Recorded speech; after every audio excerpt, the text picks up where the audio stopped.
Shalom. Oke.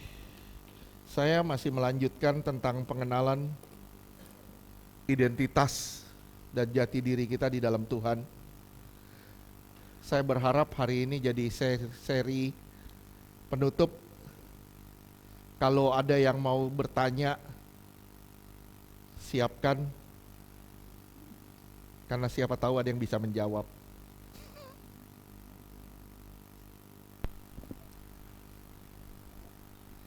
Oke.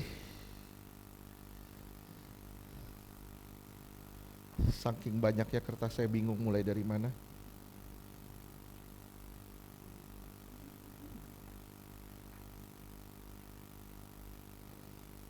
Kita berapa minggu terakhir ini kita bicara mengenai traumatik, ada berapa disorder, ada penyimpangan-penyimpangan perilaku seseorang, tapi semuanya memang mengerucut pada satu titik, yaitu narsisistik.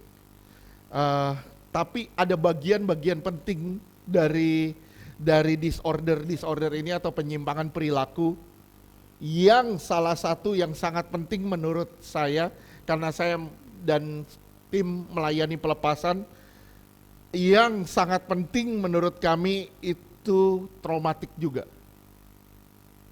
Masalah traumatik, karena ketika kita mau membahas traumatik ini, seakan-akan ya hidup kita penuh dengan trauma. Hidup kita penuh dengan trauma.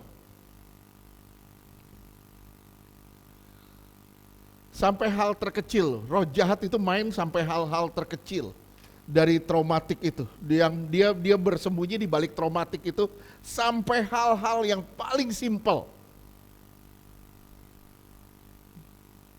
Saya melayani beberapa kali, ada hal-hal yang sebenarnya orang malu untuk mengatakannya, misalnya sampai penyimpangan perilakunya sampai seperti ini. Sorry, maaf, saya kasih tanda kutip. Penyimpangan perilakunya sampai seperti ini nih. Misalnya gini, ada orang yang, maaf saya anggap ini udah dewasa semua.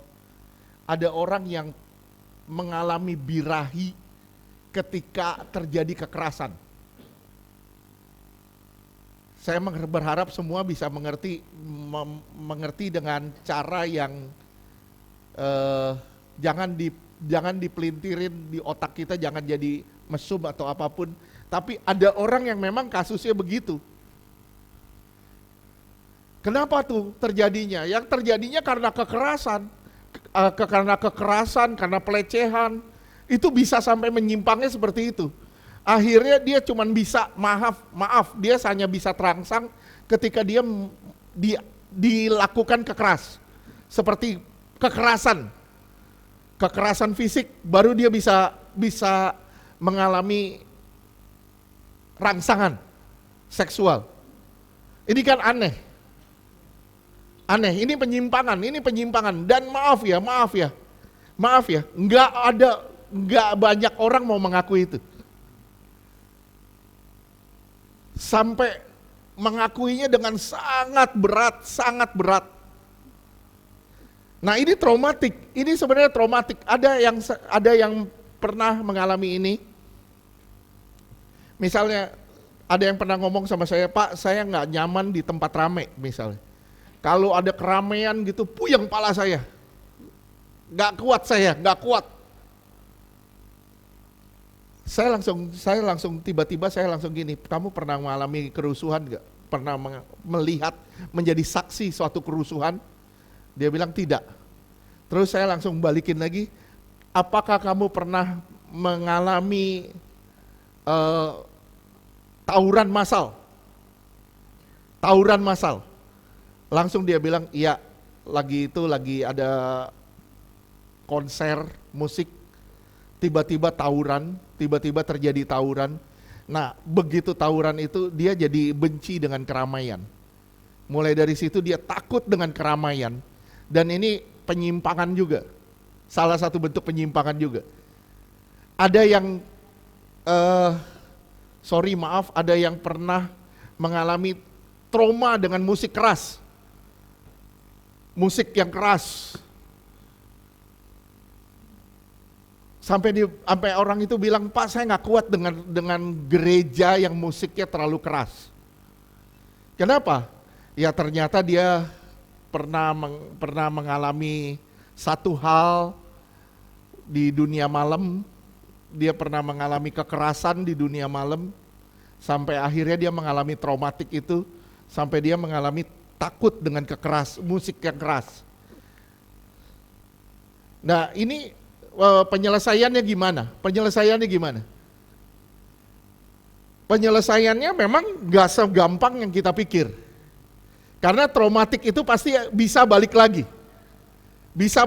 Oleh sebab itu, yang paling penting di dalam satu penanganan traumatik itu adalah konseling. Konseling dengan orang-orang yang kompeten. Kalau orang yang gak kompeten, masalah kamu bisa terbeber kemana-mana. Masalah kita bisa terbongkar kemana-mana. Oleh sebab itu harus dengan orang yang kompeten, yang mengerti bagaimana pekerjaan iblis di balik traumatik. Ya, bagaimana pekerjaan kuasa-kuasa kegelapan di dalam traumatik seseorang. Dan bagaimana cara penanganannya. Apakah selesai sampai di konseling? Enggak. Masuk di dalam pelepasan. Masuk di dalam pelayanan pelepasan. Apakah selesai di dalam pelayanan pelepasan? Enggak. Kenapa? Karena roh jahat bisa masuk lagi di situ. Bisa masuk lagi. Oleh sebab itu harus masuk di dalam bimbingan firman Tuhan. Ini nggak bisa selesai. Wah pada saat pelepasan traumatik langsung selesai. Enggak. Harus ada bimbingan firman Tuhan. Jadi yang paling penting itu konseling. Saya berapa kali di dalam pelayanan berapa minggu terakhir ini, saya ngelihat cara kerja Roh Kudus itu luar biasa. Misalnya si A mengalami traumatik, misalnya Ibu Wati lah, misalnya taruhlah Ibu Wati mengalami traumatik, misalnya traumatik terhadap sesuatu. Gimana cara penanganannya? Pertama konseling. Begitu konseling, saya bimbing dia bawa masuk ke kasus di mana dia mengalami trauma. Begitu saya bimbing dia masuk di dalam pengalaman traumatik, saya panggil roh jahatnya. Begitu dipanggil roh jahatnya itu ternyata terjadi manifestasi. Makanya banyak orang bilang, wah traumatik penyelesaiannya cuma alam bawah sadar gini. Saya bilang nggak bisa. Penyelesaian traumatik harus dengan pelepasan, nggak ada cara lah. Nggak ada cuman ke psikolog, alam bawah sadar, diberesin, nggak bisa. Harus pelepasan. Ya, jadi itu traumatik. Padahal kan kita tahu ya, dalam setiap momen hidup kita harus sadari ada tangan Tuhan yang kuat. Permasalahannya di mana? Kita nggak sadar kalau ada tangan Tuhan yang kuat yang menyertai kita. Lah Pak, terjadinya pada saat saya belum mengenal Tuhan dengan benar. Iya, itu dia masalahnya. Pada saat kita belum mengenal Tuhan dengan benar, biasanya itu banyak terjadi traumatik.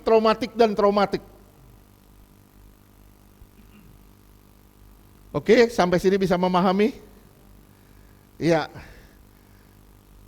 ketika kita sudah menyadari kalau Tuhan itu ada bersama dengan kita dan Tuhan itu kuat, Tuhan itu selalu menyertai kita, harusnya tidak ada roh jahat yang bersembunyi di balik traumatik.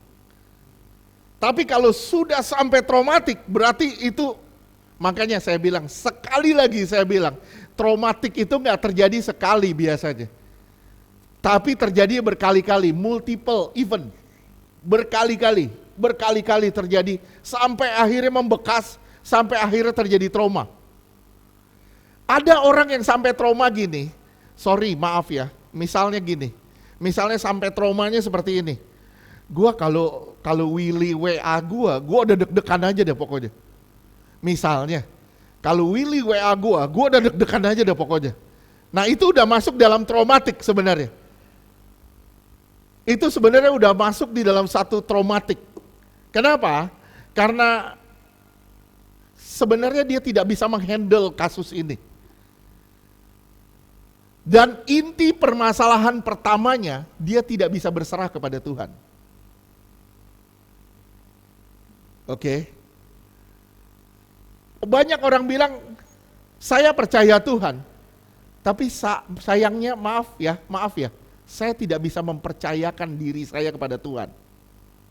Ketika seseorang tidak bisa mempercayakan masalahnya, dirinya kepada Tuhan, itu biasanya berpotensi terjadinya traumatik. Potensi untuk terjadi traumatik itu besar. Ketika seseorang sekali lagi tidak bisa mempercayakan dirinya kepada Tuhan. Sampai ada kasus, saya pernah ngalamin. Sampai pernah bilang gini, maaf ya. Enggak, bukan orang sini. Saya pernah melayani satu orang ibu sampai bilang gini, saya kalau udah si ini telepon atau si itu telepon atau ada WA masuk, saya udah nggak bisa, jantung saya udah berdebar-debar, deg-degan, udah berdebar-debar. Nah itu udah masuk dalam tahap traumatik. Traumatik terhadap siapa? Terhadap si Anu, terhadap si A. Ya, misalnya tagihan utang, nah itu bisa traumatik juga. Sampai sedalam itu. Ya. Saya pernah melayani satu orang ibu. Tiap tanggal 28 tiap bulannya itu roh jahatnya kuat. Ini fakta. Jadi tiap tanggal 28 setiap bulannya roh jahatnya kuat. Akhirnya saya ngomong sama dia, oh ternyata 2 hari lagi jatuh tempo tagihan. Ternyata 2 hari lagi jatuh tempo tagihan. Begitu 2 hari lagi jatuh tempo tagihan, dia sampai nggak bisa tidur. Sampai nggak bisa makan. Kenapa? Karena dia, maaf ya, dia belum bisa berserah kepada Tuhan. Intinya di situ, dia belum bisa benar-benar berserah sepenuhnya kepada Tuhan. Sampai di sini paham? Makanya saya bilang, kita harus benar-benar mengenal Tuhan. Saya ulang sekali lagi, saudara dan saya harus benar-benar mengenal Tuhan dan kita benar-benar percaya. Bukan hanya sekedar percaya, tapi mempercayakan hidup kita sepenuhnya kepada Tuhan. Kalau Dia turut bekerja dalam segala satu hal yang mendatangkan kebaikan. Oke, banyak orang gak bisa mempercayakan dirinya kepada Tuhan sampai dia bilang saya gak percaya. Sebenarnya intinya saya kasih tanda kutip. Orang-orang bisa ngomong saya percaya, padahal tanda kutipnya saya tidak bisa mempercayakan diri saya kepada Tuhan karena saya tidak percaya kalau segala sesuatu yang saya alami itu akan mendatangkan kebaikan. Intinya di situ. Intinya di situ. Termasuk salah satunya saya mengakui setiap kali Tuhan bilang retret, itu saya mengakui saya deg-degan. Apakah saya trauma? Saya nggak tahu. Tapi masalahnya satu, saya belum sepenuhnya mempercayakan diri saya sepenuhnya kepada Tuhan. Tapi kadang-kadang memang bisa plong, kadang-kadang memang ada waktunya, momen-momen saya mengalami tertekan. Itu, jadi ya, Tuhan bisa gantikan, Tuhan bisa buat, simak semuanya. Tuhan bisa buat pengalaman yang menyakitkan menjadi kesaksian yang meyakinkan. Saya ulang sekali lagi, Tuhan bisa buat pengalaman kita yang sangat menyakitkan jadi satu kesaksian yang sangat meyakinkan. Tuhan bisa buat seperti itu kok. Kalau dibilang, Pak, saya mengalami ini, saya mengalami ini, saya mengalami ini, terus saya mengalami ini, saya udah trauma Pak, saya mengalami ini terus. Saya bilang satu, biasanya kamu belum menyerahkan hidupnya pada Tuhan sebenarnya. Kenapa? Kalau kita udah menyerahin diri kita sepenuhnya kepada Tuhan, harusnya kita udah keluar dari padang gurun yang ini. Kita akan keluar dari padang gurun yang ini. Kalau kita belum keluar dari padang gurun ini, terus kita muter di padang gurun itu, sampai kita akhirnya trauma, muter terus di situ, muter terus, kita nggak ngalamin perubahan. Si ini tetap begini, si ini tetap begini, saya tetap diteror, saya tetap begini, saya tetap begini. Berarti kamu belum menyerahkan sepenuhnya kepada Tuhan. Harusnya kalau kita benar-benar nyerahin diri kita sepenuhnya kepada Tuhan, harusnya itu bukan lagi traumatik. Nggak bisa jadi traumatik. Bisa paham gak?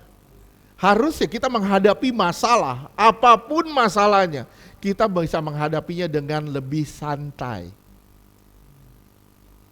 Bukan dengan lebih tegang. Kita bisa menghadapi segala sesuatu dengan lebih santai. Sekali lagi saya ulang, percaya gak saudara, kalau pengalaman saudara yang menyakitkan bisa menjadi kesaksian yang meyakinkan?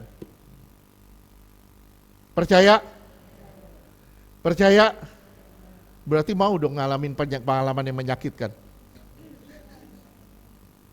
Kan mau dapat kesaksian yang meyakinkan. Gak gampang ngelewatinnya. Benar-benar gak gampang. Ya, saya gak tahu apakah saya sampai ngobrol sama istri saya maaf istriku. Saya sampai ngobrol sama istri saya, apakah dia traumatik, saya nggak tahu.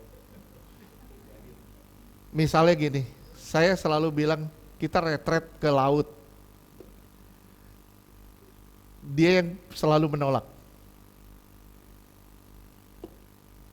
Kenapa? Apakah itu traumatik karena dia pernah kesedot ke bawah air? Waktu itu saya lagi doa sepakat, lagi doa syafaat, tiba-tiba istri saya lagi main di laut, tiba-tiba nggak ada pijakan seperti kesedot ke bawah.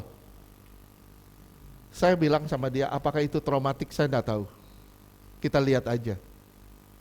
Kalau memang itu traumatik itu akan menghalangi seseorang untuk ngambil keputusan. Itu kuncinya. Sekali lagi saya ulang, traumatik bisa menghalangi seseorang untuk mengambil keputusan. Misalnya, saya trauma sama Ian misalnya. Saya trauma sama Ian. Begitu Karen bilang, Fer, suruh si Ian. Enggak, gue gak mau libatin Ian. Gue pokoknya jangan sampai Ian. Satu orang itu pokoknya jangan sampai. Kenapa? Karena saya sudah trauma sama dia. Sorry, maaf, enggak ya. Itu contoh traumatik. Ya. Banyak kasus-kasus. Nah, sekarang dampak dari traumatik apa? Dampak dari traumatik. Yang pertama itu self-centered life. Tujuannya ke diri sendiri. Mengasihani diri,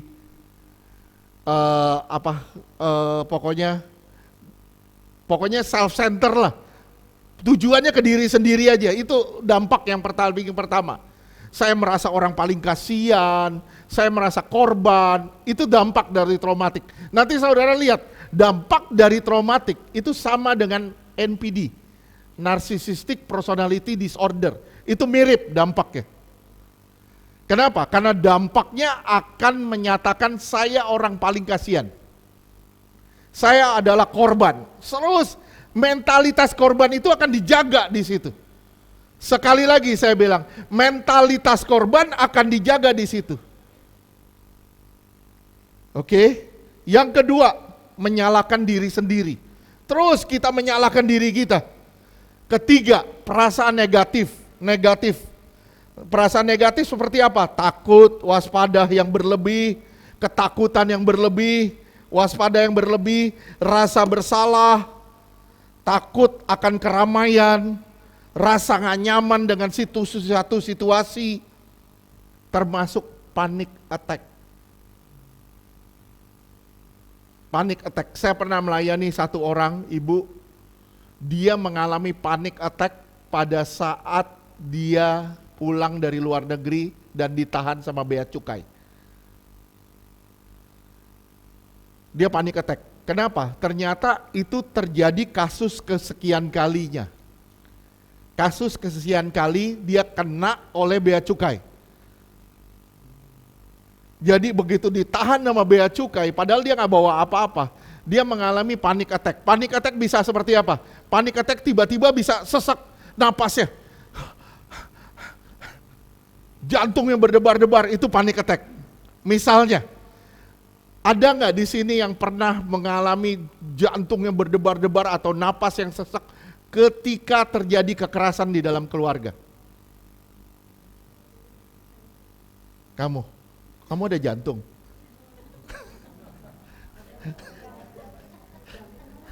Ada jantung hati maksud. Ya, jadi ada orang yang ketika dengar kekerasan di dalam keluarga, ada yang marah, ribut-ribut gini, jantungnya mulai deg deg deg deg deg deg deg deg deg. Napasnya mulai sesak. Aduh, sesak. Nah, itu panic attack. Sebenarnya itu serangan panik. Orang itu sedang mengalami panic attack. Itu terjadinya kenapa? Karena itu dampak dari traumatik sebenarnya. Oke? Sampai sini bisa ngerti? Panic attack, reaksi fisik seperti sesak. Sampai ada yang pernah saya layani, ketika dia mengalami sesuatu, setiap kali dia mengalami sesuatu, matanya kabur. Matanya kabur, bukan artinya matanya pergi dari matanya kabur, bukan matanya kabur gitu. Artinya penglihatannya jadi buram. Penglihatannya sampai buram.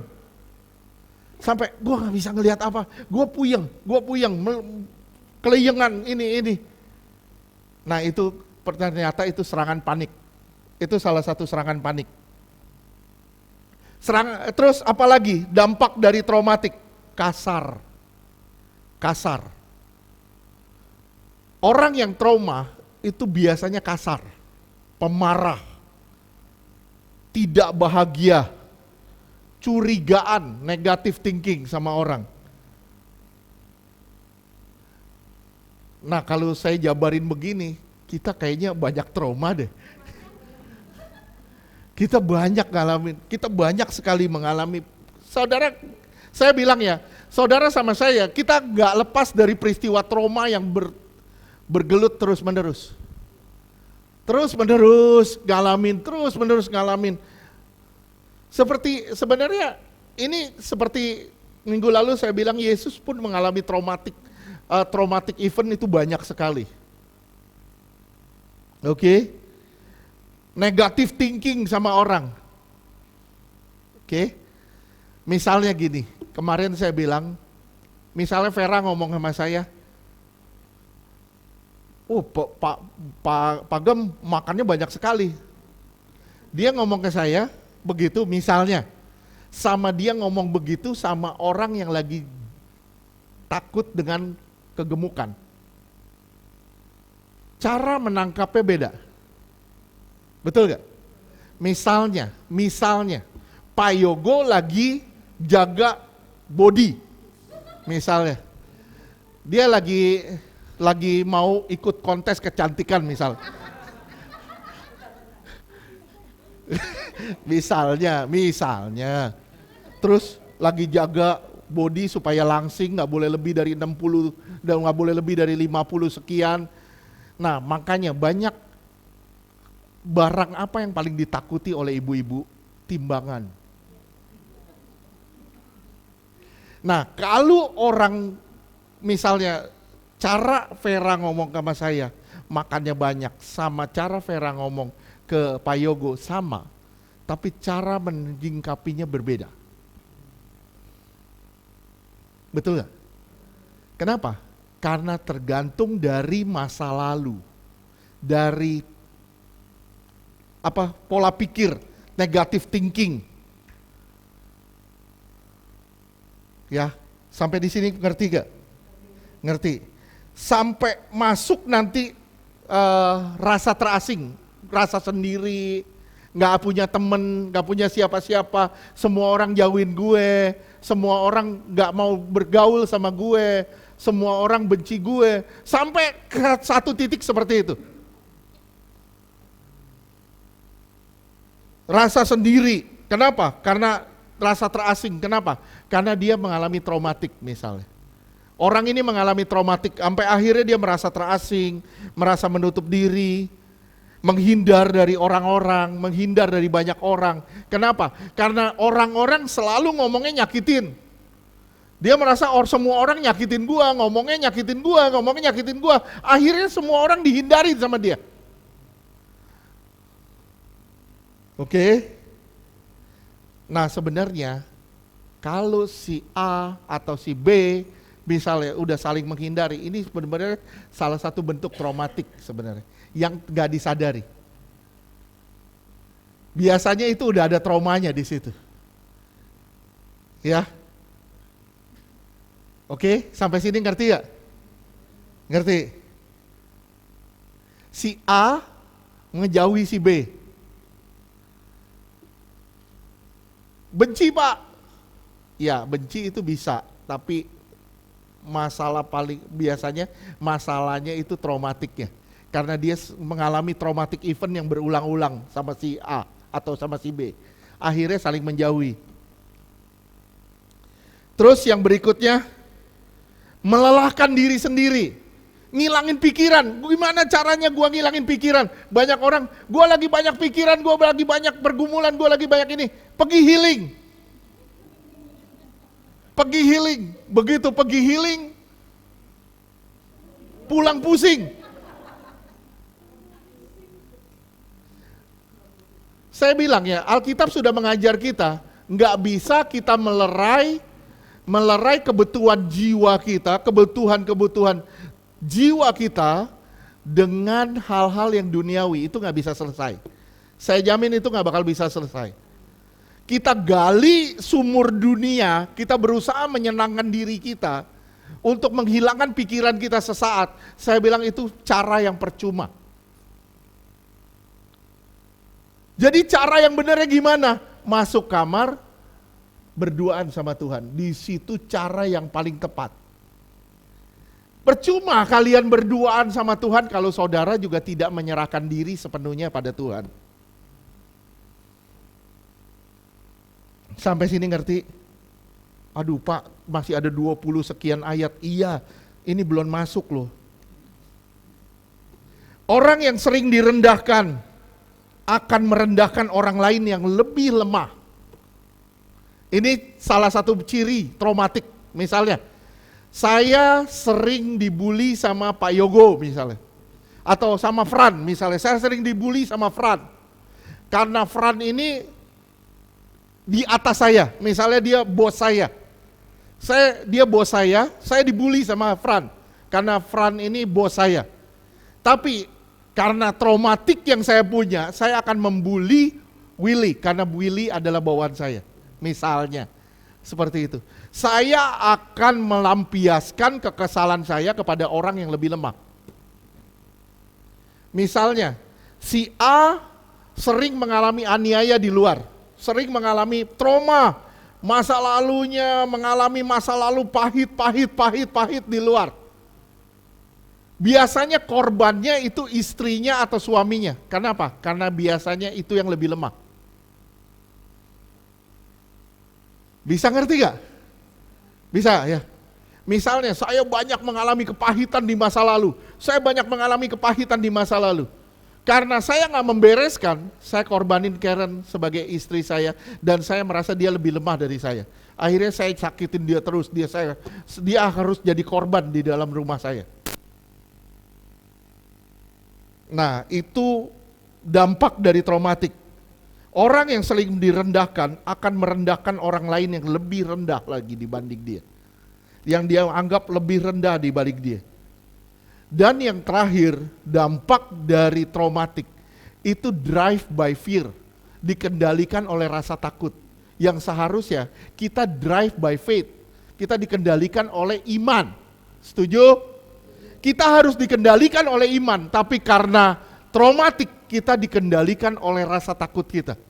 Akhirnya kita takut kemana-mana, kita takut begini, takut ini. Kalau gue begini nanti gue disakitin, kalau gue begini nanti gue dilukain, nanti gue begini, nanti gini, nanti gini, nanti gini, nanti gini. Saudara coba deh, ya. Misalnya, saya pernah ngalamin gimana terjadinya kekerasan di dalam rumah tangga.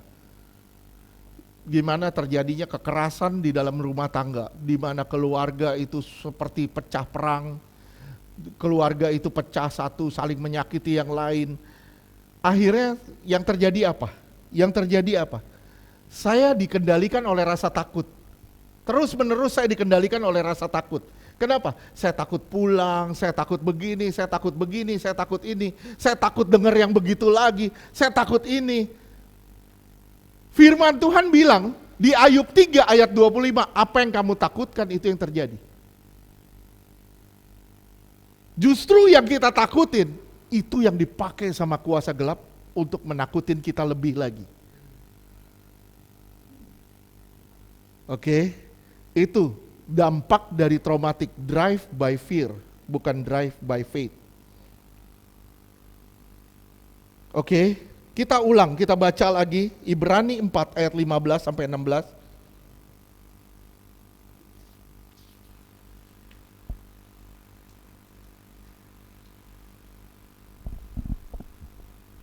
Ibrani 4 ayat 13. Dan tidak ada suatu makhluk pun yang tersembunyi di hadapannya, sebab segala sesuatu telanjang dan terbuka di depan mata Dia, yang kepadanya kita harus memberikan pertanggungjawaban. Ya, Ibrani 4 ayat 15. Salah, 15 dan 16. Ibrani 4 ayat 15. Sebab imam besar yang kita punya bukanlah imam besar yang tidak dapat turut merasakan kelemahan-kelemahan kita. Dia merasakan apa yang kita rasain loh. Saudara mengalami trauma, dia pernah mengalami trauma. Dia pernah mengalami sakitnya di reject sama orang. Dia sakitnya dihina sama orang. Gimana dia mengalami itu? Dia ngerasain kelemahan-kelemahan kita. Terus? Sebaliknya sama dengan kita, ia telah dicobai, hanya tidak berbuat dosa. Bedanya di situ, dia nggak berbuat dosa, kita berbuat dosa. Terus ayat 16. Ayat 16. Sebab itu, marilah kita dengan penuh keberanian menghampiri tahta kasih karunia. Gimana cara penyelesaian trauma? Ini dia cara penyelesaiannya. Kita dengan penuh keberanian, terus menghampiri tahta kasih karunia, terus supaya kita menerima rahmat dan menemukan kasih karunia untuk mendapat pertolongan kita pada waktunya. Iya, supaya kita mendapatkan pertolongan yang tepat pada waktunya.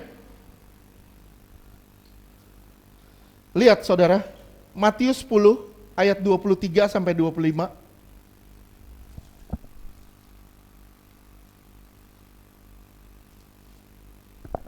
Matius 10 ayat 23. Apabila mereka menganiaya kamu dalam kota yang satu, lihat ya, kalau kamu dianiaya dalam kota yang satu, terus larilah ke kota yang lain. Lari aja ke kota yang lain. Terus? Karena aku berkata kepadamu, sesungguhnya sebelum kamu selesai mengunjungi kota-kota Israel, Anak Manusia sudah datang. 24.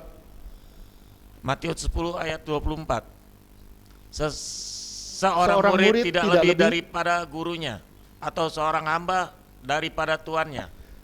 Kita nggak lebih dari dia. Kalau dia mengalami aniaya, dia mengalami di reject sama dunia, kita pasti mengalami itu juga kok. Jadi situasi trauma pasti ada, pasti kita alami. Tapi bedanya, datang nggak kita kepada tahta kasih karunia itu? Ayat 25. Matius 10 ayat 25. Cukuplah bagi seorang murid jika ia menjadi sama seperti gurunya, dan bagi seorang hamba jika ia menjadi sama seperti tuannya. Jika tuan rumah disebut Beelzebul, apalagi seisi rumahnya. Lihat, cukup ya, cukup kalau seorang murid itu sama seperti gurunya. Cukup, kalau itu udah cukup. Saudara pasti mengalami masalah di luar. Kenapa? Tuhan udah bilang kita seperti domba di tengah serigala. Asal jangan sampai kita yang jadi serigalanya, gitu aja. Oke? Terus kita lihat Habakuk 3 ayat 16 sampai 19.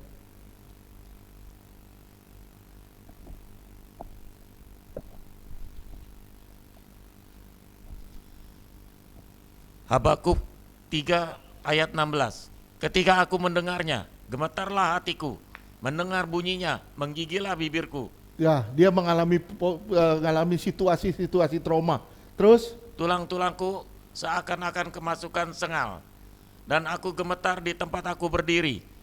Namun dengan tenang, akan kunantikan hari kesusahan yang akan mendatangi bangsa yang bergerombol menyerang kami. Terus 17.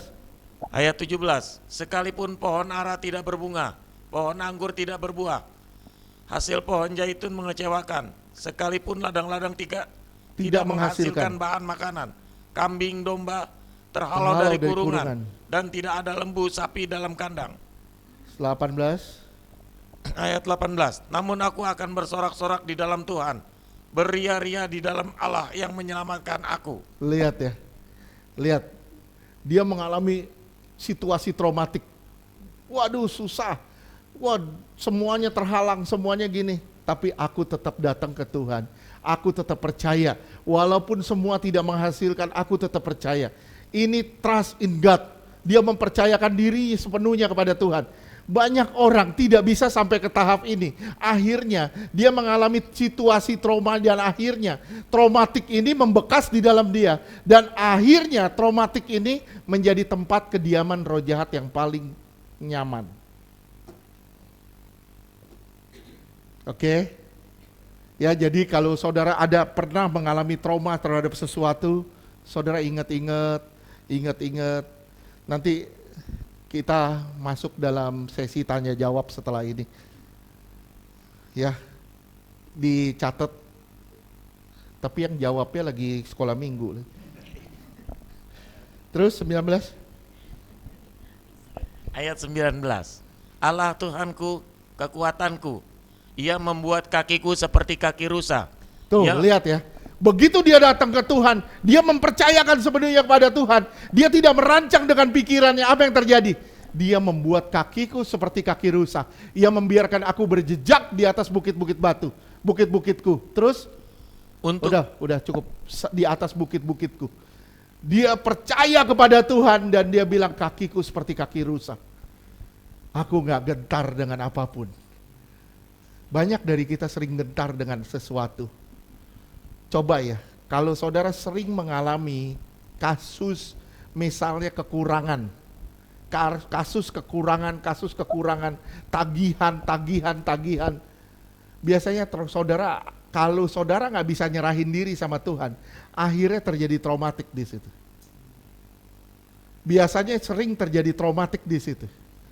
Sampai nggak diberesin juga, akhirnya kecewa sama Tuhan ujungnya.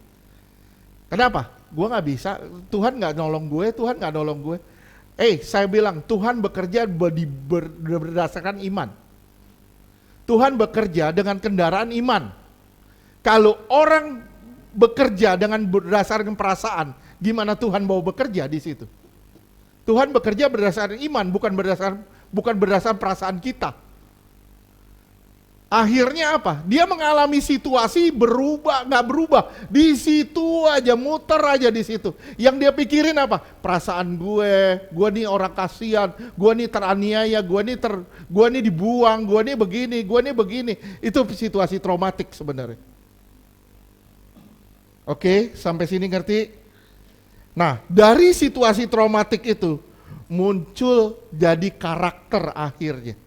Tadi saya bilang yang pertama itu self-centered life. Nah, di narsistik juga itu self-centered sebenarnya. Kemarin minggu lalu saya udah jelasin tentang narsistik. Narsistik itu apa? Narcissistic personality disorder artinya orang ini menolak kelemahannya. Dia merasa gue ini orang yang tidak terbatas. Saudara mau dengar satu cerita tentang narsisistik yang paling simpel yang sering kita lakuin. Contohnya gini, ini saya sering lakuin. Contohnya gini, saya punya handphone misalnya ketinggalan. Saya lupa, saya bilang, ini handphone gue tadi ada di sini, di kamar ini nih. Tapi kenapa nggak ada? Di kamar ini cuma ada istri saya. Saya bilang, lu pindahin ya? Akhirnya ketahuan, oh ternyata ada di kamar sebelah misalnya. Oh ternyata tadi gue bawa ke kamar sebelah. Itu salah satu sifat narsisistik yang kita nggak sadari. Kenapa? Karena kita merasa ingatan kita itu tidak terbatas. Ingatan kita ingat segala sesuatu, kita ingat segala sesuatu. Padahal ada memori-memori yang suka kadang kita lupa gitu. Tapi ini dikendalikan dengan sifat narsisistik itu. Akhirnya kita lebih cenderung menyalahkan orang lain. Ini pasti lu nih. Dan luar biasanya ketika udah ketemu, kita cuma bilang, iya ya gue lupa, gue tadi bawa ke situ. Luar biasanya di situ. Kita nggak pernah bilang, I'm sorry. Ya, jadi salah satu sifat narsisistik juga susah bilang minta maaf ya. Itu sulit banget keluar kata maaf dari mulut orang yang narsis. Sulit, kenapa? Karena dia merasa I'm right. Saya yang benar, orang lain yang salah. Ini salah si A, ini salah si B, ini salah si C. Dia akan terus nuding orang. Tangannya akan terus nuding kemana-mana, tapi dia gak pernah nunjuk dirinya sendiri. Kenapa? Karena dia merasa dirinya itu benar. Dan dia merasa dirinya itu punya kemampuan yang tidak terbatas. Narsisistik adalah usaha manusia untuk keluar dari limitasi dirinya sendiri. Saya berusaha keluar dari limitasi diri saya. Saya merasa orang yang super duper. Saya merasa bisa semua. Akhirnya apa? Saya merasa orang lain bego. Maaf. Saya merasa orang lain itu gak bisa apa-apa. Orang lain itu nol lah. Kenapa? Cuman gua yang bisa. Cuman gua yang bisa. Dan narsisistik ini banyak terjadi di gereja. Bisa ngerti gak? Ya, kenapa? Makanya Ari tahu tuh minggu lalu. Orang paling narsis siapa sih? Yang di mimbar. Itu orang paling narsis. Kenapa? Kalau nggak diberesin, waduh kita jadi gereja yang narsis. Gimana Pak jadi gereja yang narsis? Nih ya contohnya. Kita merasa, kita lebih. Kita ibadah 4 jam, khotbah kita begini, kita punya penyembahan yang begini. Kita merasa orang lain enggak. Padahal ada hal-hal yang orang lain lakukan yang kita nggak lakuin. Misalnya, kita jujur kita punya keterbatasan. Dalam hal misalnya, mengunjungi orang sakit. Kayak kemarin si Opa. Opa telepon saya hari Jumat. Dia bilang dia masuk rumah sakit, dirawat di rumah sakit. Tahu dia bilang apa? Dia cuma bilang gini, Fer, gua di lantai 4. Dia teriak dari belakang, padahal yang ngomong itu ponakannya sama saya. Dia teriak, dia bilang, Fer, gua di lantai 4. Artinya kan sebenarnya dia kasih tanda kutip, Fer, lu datang ke sini kenapa? Tapi karena kelelahan dalam pelayanan hari Jumat, pelayanan akhirnya saya nggak datang. Ternyata kemarin dia sudah pulang ke rumah. Nah, kita ada kelemahan nih di situ. Kita ada kelemahan di situ. Nah, kita harus mengakui kalau kita nih orang yang sangat terbatas. Kita nih orang yang sangat terbatas. Setuju gak? Kalau kita tidak mau mengakui kita orang yang terbatas, waduh kita masalah loh. Minggu lalu kita udah bahas gimana Paulus narsisisnya. Saya ini orang Ibrani asli, saya disunat hari ke-8. Saya begini dalam menjalani hukum Taurat saya tidak bercela. Tapi dia bilang, begitu dia ketemu Yesus, dia bilang, Saulus, kenapa kamu menganiaya aku? Berubah dia. Dia langsung bilang gini, tapi semuanya ku anggap rugi oleh pengenalan akan Kristus. Itu pemulihan. Petrus juga mengalami. Dia bilang, Tuhan, kalau semua orang lari, aku bersedia masuk penjara sama kamu. Tuhan dibilang, sebelum ayam berkokok, kamu sudah sangkal aku 3 kali. Itu narsis. Narsisnya Petrus dihancurin di situ. Dia bertobat, dia bilang, Tuhan ampuni aku, Tuhan ampuni aku. Itu narsisnya bertobat dia. Siapa lagi? Siapa lagi? Simpson. Simpson itu narsis. Sampai rambutnya dipotong. Daud, itu narsis. Dia kalahin Goliat, dia lulukan. Narsis, dia hebat, dia mengaku diri hebat. Gimana cara Tuhan membereskannya? Dibawa ke padang gurun. Diuber-uber sama Saul. Selesai narsisnya. Tahu nggak, saudara? Gimana cara Tuhan menangani saudara? Gimana cara Tuhan menangani saudara? Kalau saudara mau tahu, simple. Kadang Tuhan taruh orang-orang aneh di sekitar kita. Tuhan taruh orang aneh di sekitar kita. Tujuannya apa? Tuhan mau beresin narsismu. Di dalam hal apa, Pak? Dalam lingkungan rumah, Tuhan bisa taruh orang narsis di situ. Di dalam lingkungan kantor, Tuhan bisa taruh orang narsis di situ. Bahkan di dalam pelayanan, Tuhan bisa taruh orang-orang aneh di situ. Tujuannya apa? Supaya narsismu hancur. Remuk kita di situ dihancurin, bener dihancurin sampai kita bilang, Tuhan, Tuhan intinya satu, Tuhan mau kita datang ke Dia, Tuhan mau kita beresin diri kita sama Dia.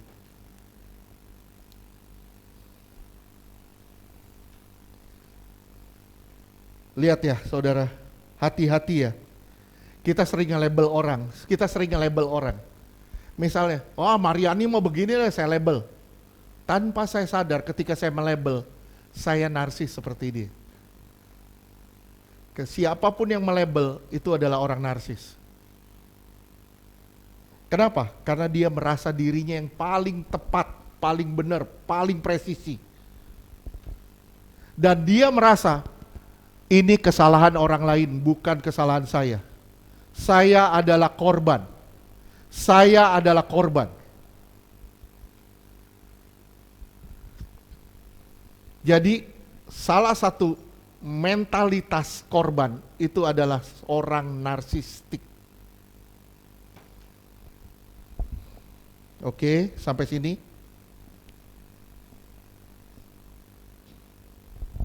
NPD, Narcissistic Personality Disorder. Bagaimana ngelihatnya?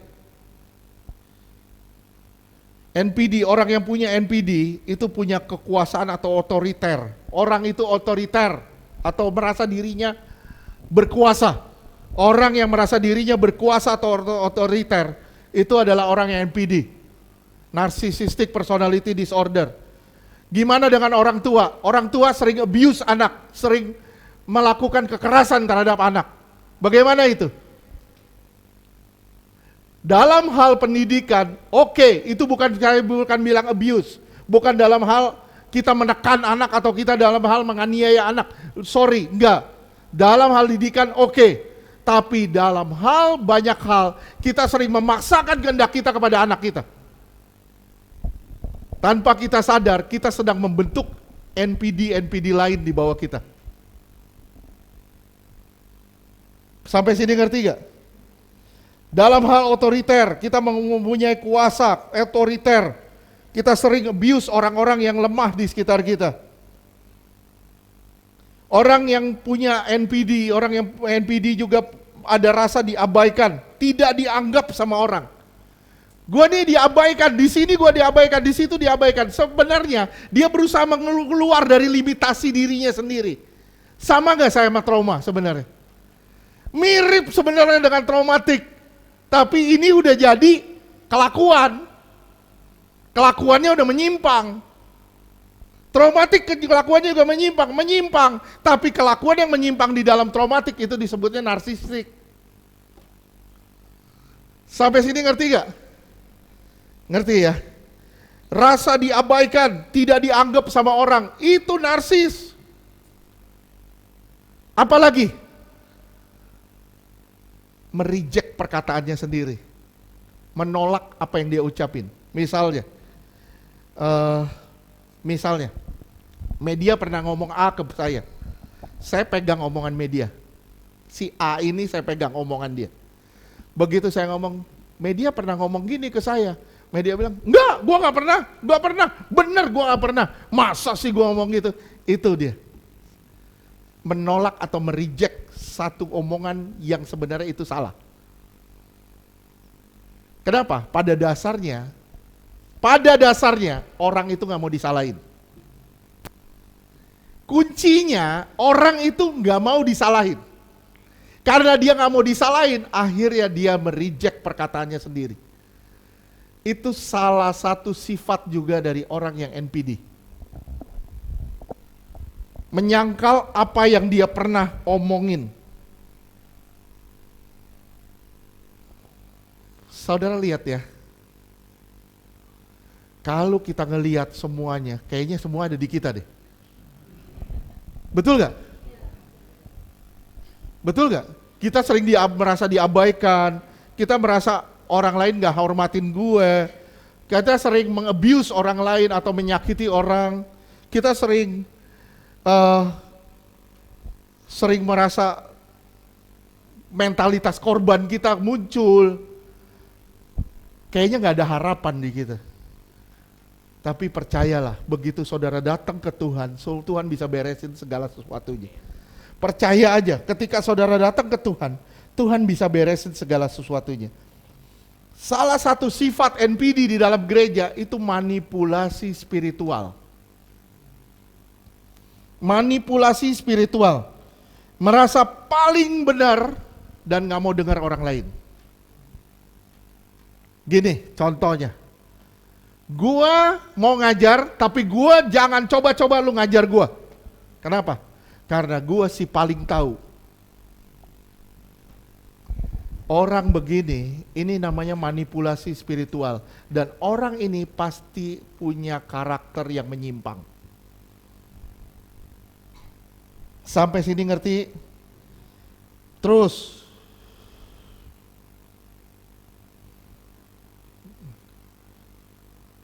orang yang begini juga nih, maaf ya. Orang yang manipulasi spiritual itu bisa masuk dalam kasus legalistik terhadap dosa atau kesalahan. Melegalkan satu kesalahan. Ya. Atau menyalahkan orang lain sebagai orang yang bermasalah. Saya selalu bilang sama saudara, memang gak gampang ngadepinnya. Gak gampang, saya bilang, gak gampang ngadepin orang-orang. Saya bilang, gereja itu bengkel, bukan showroom. Karena gereja itu bengkel, kita berhadapan dengan mobil-mobil rusak. Yang perlu ditangani secara khusus. Supaya apa? Supaya mobil-mobil yang rusak ini yang ditangani secara khusus, suatu hari bisa jadi mobil yang dipamerkan di luar jadi showroom. Kalau saudara dirusak terus, diberesin terus, hari ini diberesin, besok diberesin terus, puluhan tahun, bertahun-tahun saudara diberesin terus, nggak berubah-berubah. Saya bilang itu karakternya nggak berubah. Kenapa? Karena dia sendiri menikmati karakternya. Dia sendiri menikmati kesalahan-kesalahannya. Akhirnya orang begini biasanya punya mentalitas korban yang berlebih. Ya, mentalitas korbannya berlebih. Sekali lagi saya bilang seperti tadi, kita akan nunjuk orang kanan kiri, tapi kita nggak pernah mau nunjuk diri kita sendiri yang salah.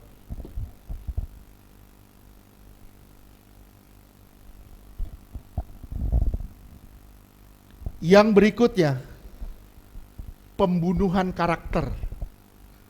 Waduh, gampang lo bunuh karakter orang itu gampang. Gampang. Bunuh karakter itu gampang. Contoh, misalnya saya ngomong sama Henny, saya ngomong tentang Ari. Hen, lu tahu nggak nih? Si Ari tuh begini, begini, begini. Tuh kejelekannya. Gua kasih tahu ke lu. Tolong jangan kasih tahu orang. Itu bahasa isyarat sebenarnya. Lu kasih tahu banyak orang. Ya, itu orang NPD itu biasanya membunuh karakter. Membunuh karakter orang lain. Sampai orang lain dimusuhin.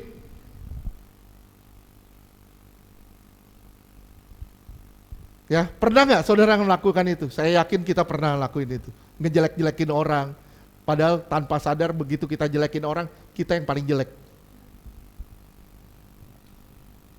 Sampai orang bilang, waduh, gua mah nih, gua nih, nggak pernah ngurusin orang, ngurusin diri sendiri aja susah. Iya, dari dulu begini gendut aja. Kita susah ngurusin orang lain. Gimana mau ngurusin orang lain? Ngurusin diri sendiri aja susah. Nggak kempes-kempes. Nggak kempes-kempes. Ya kita gampang bunuh karakter orang tuh gampang. Cukup satu kali perkara, satu perkataan cukup untuk bunuh karakter orang. Ya, misalnya saya pernah ketemu sama orang, ngelihat orang, gua nggak suka banget sih ngelihat mukanya sombong banget. Saya pernah ngomong gitu ke istri saya, gua nggak suka lihat dia tuh sombong banget tuh. Orang itu sombong banget. Rasanya semua orang bisa dibeli sama dia. Sombong banget. Akhirnya treat saya terhadap dia itu jadi gak nyaman. Dan saya melakukan itu. Benar, saya melakukan itu. Jujur, saya mengakui. Saya melakukan itu. Begitu saya belajar ini, saya bilang, gue nih narsis. Masih banyak narsistik di dalam diri kita. Jangan pikir diri kita beres deh. Sorry, semuanya ini. Saya bilang, semua, jangan pikir dirimu udah beres. Dirimu banyak narsisnya. Kita orang yang butuh pertolongan kok. Betul gak? Kita orang jahat kok. Oleh sebab itu Tuhan bawa kita supaya kita diubah.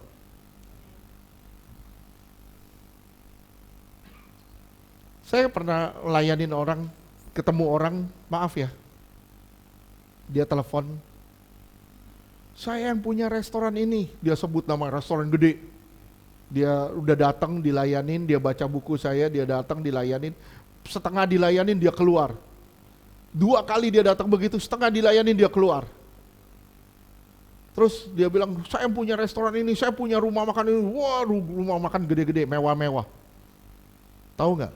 Dia ngomong apa sama saya? Pak, datang ke rumah saya. Si pendeta ini mau, dia sebut pendeta-pendeta besar dan sedia siap bayar. Saya bilang kalau pendeta-pendeta itu mau, gua nggak mau. Salah nggak saya? Kadang itu narsis saya yang keluar. Dan cara saya men-treat dia itu sampai dia nggak bisa ngomong. Sampai dia bilang, oh Pak, nggak mau Pak, gini, nggak mau, saya bilang.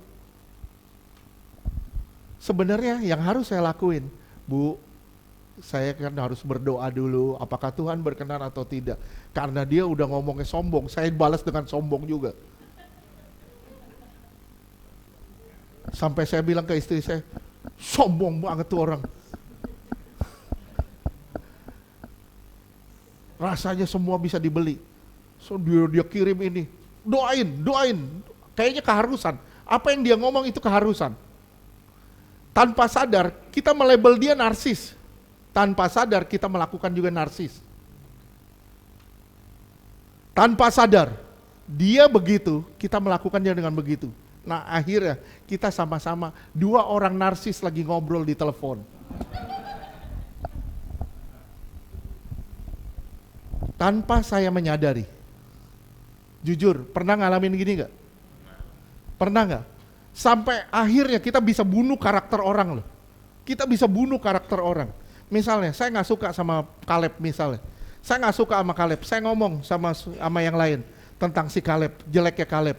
Tanpa sadar, saya adalah orang yang membuat hidup Kaleb sengsara. Saya adalah bagian orang yang membuat hidup Kaleb sengsara. Dan tanpa sadar, saya menganggap dia narsis, saya lebih narsis dari dia. Saya tanya sama saudara, jahat gak saya? Jahat kita begitu. Saya tanya sekarang, saudara masih sering nyalain orang lain gak? Masih. Saudara masih sering nyalain orang lain gak? Masih. Halo? Masih. Saya tanya, saudara masih narsis gak? Masih. Mau beres gak? Mau.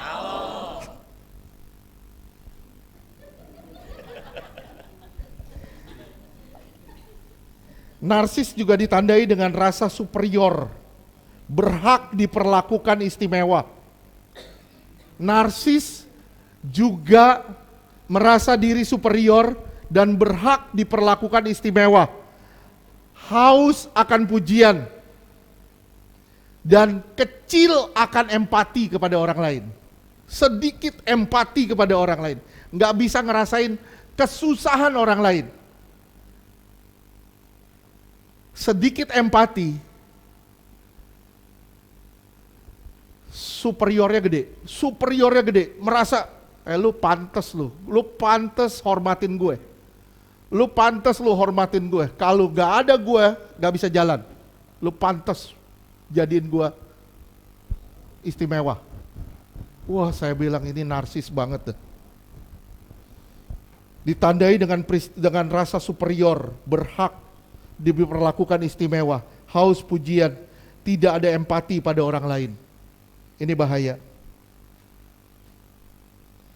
Orang yang narsis juga beranggapan diri palsu, yang dibentuk oleh keinginan yang egois. Itulah kenyataan. Oleh sebab itu, diri palsu itulah kenyataan. Menganggap diri palsu itu kenyataan. Akhirnya apa? Banyak orang terikat dengan dosa dan menganggap dirinya itu lemah dan menganggap kelemahan itu sebagai suatu legalitas. Ini menganggap diri palsu, penganggapan diri palsu, beranggap diri palsu dan merasa itu adalah suatu fakta, kenyataan.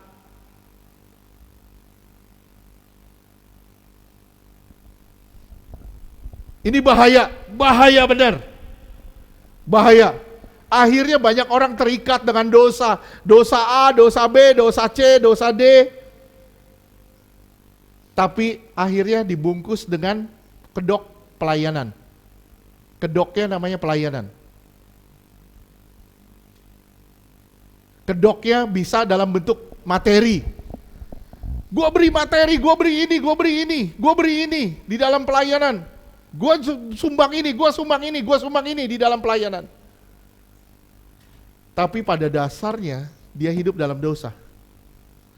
Dan dia merasa dosa itu sebagai suatu fakta dan kenyataan yang harus ditutupi. Itu topeng di dalam pelayanan. Dan itu narsis. Narsis tadi saya udah bilang blaming pada orang lain sehingga empati terhadap orang lain juga nggak ada. Kita sering melabel pelayanan, sering kita label orang, misalnya, waduh kalau si maaf ya, kalau WL-nya si ini, wah itu nggak ada Roh Kudus, nggak naik, itu labeling dan itu salah satu sifat narsistik. Bisa ngerti ya? Itu salah satu sifat narsis sebenarnya. Kenapa? Kita melabel orang. Kalau begini, wah itu berarti gak ada Roh Kudus. Kalau saya lagi khotbah, orang saya ngantuk, wah dia gak ada Roh Kudus tuh. Buktinya apa? Gua ngantuk. Yang gak ada Roh Kudus kita yang ngantuk.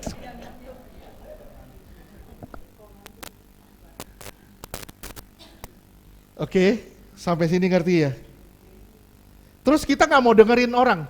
lagi khotbah, misalnya lagi khotbah. Saudara nggak mau dengerin, saudara main HP aja. Kerjaannya main HP aja. Saudara nggak narsis itu? Narsis nggak? Narsis banget itu. Kenapa? You tidak nganggap orang lain sebagai manusia.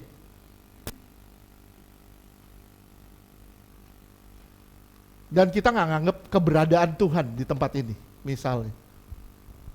Makanya saya selalu bilang jangan main HP saat pelayanan, jangan main HP saat ibadah. Kenapa? Coba kamu berhadapan dengan Prabowo atau Kim Jong Un.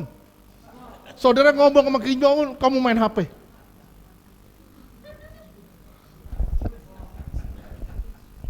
Paling selesai, tamat. Tuhan baik gak? Tuhan baik gak? Baik. Kalau Tuhan gak baik, ya udah tamat loh. Kita udah selesai. Bener, kita udah selesai. Bener, saya bilang, sikap istri saya kadang, kita pelayanan, kita sering nyebelin orang loh. Kita sering menjadi batu sandungan bagi orang lain. Kita paling merasa si benar, dan itu jahat benar.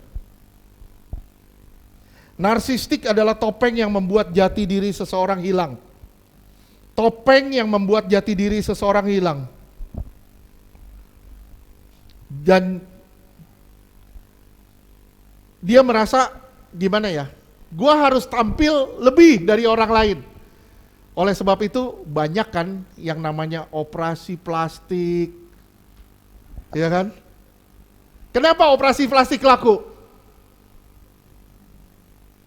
Iya, betul.